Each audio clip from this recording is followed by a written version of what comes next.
Okay, susunod naman po ay ang ating mga flower girls. Okay, handa nyo na po yung dadaan ng ating bride.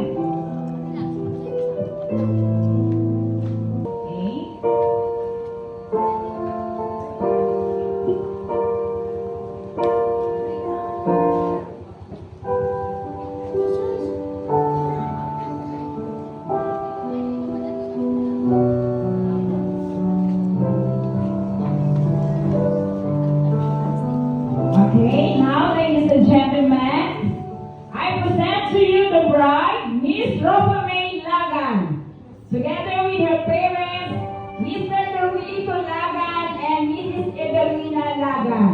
So, palakpakan mo natin siya.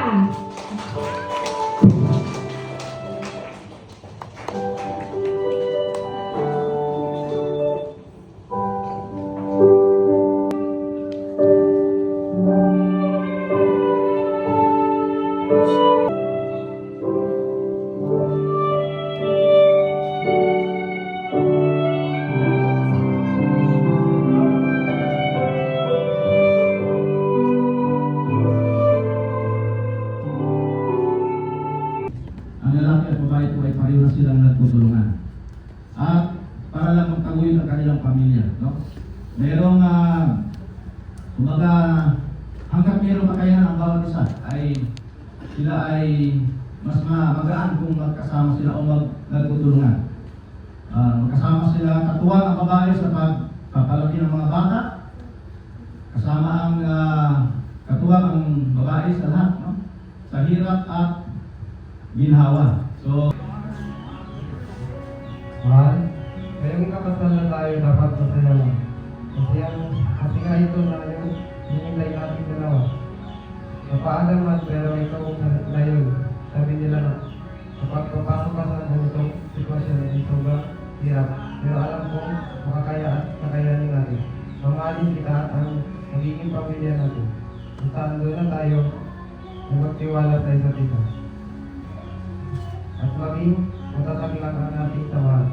Maging sentro natin ng Diyos sa ating relasyon para mas maging matibay.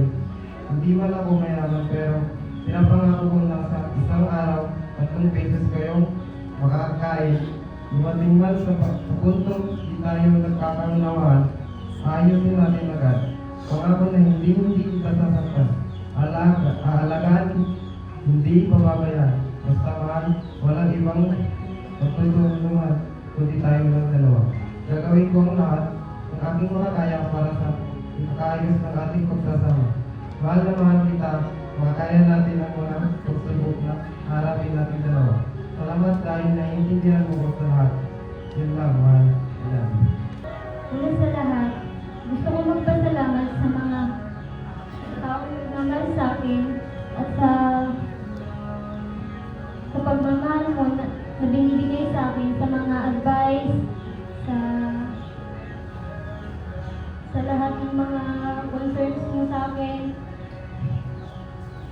Sobrang nagpapasalamat ako kasi kahit na maraming pagsubok yung dumating sa buhay nating dalawa is nakayanan natin na harapin yun. Basta tayong dalawa ay magtiwala sa Lord. So maging sentro natin siya. Dumating man sa punto na meron tayong hindi pagkakaunawaan ay aayusin natin agad at ipapangako mo sa akin. Natutuparin mo lahat ng mga pinapangako mo sa akin.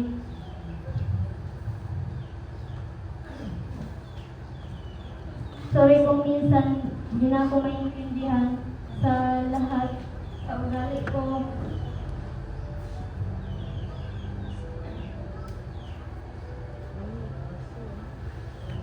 Sobrang nagpapasalamat ako dahil kahit simple lang, kahit hindi na bongga, ay nandun pa rin na masaya tayong dalawa. Yun lang. okay, palakpakan natin si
Okay. Parang tugtog po kita. Magandang tugtog oh. Nakapos naman. Ang palabag ito, ang tugtog na dyan. Talagang nakapahigit lang. Namin nilang.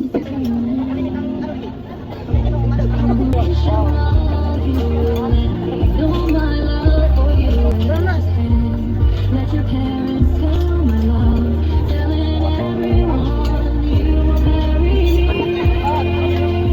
Will you please hold my hand? I'm gonna marry you one day. So kung mga barkada dyan, sa barkada ating buong kasal, pinigitak sa mga na tinatadang para sa mga kaumpisa ng pamalay-palay ito sa din man ang napiling gamitin.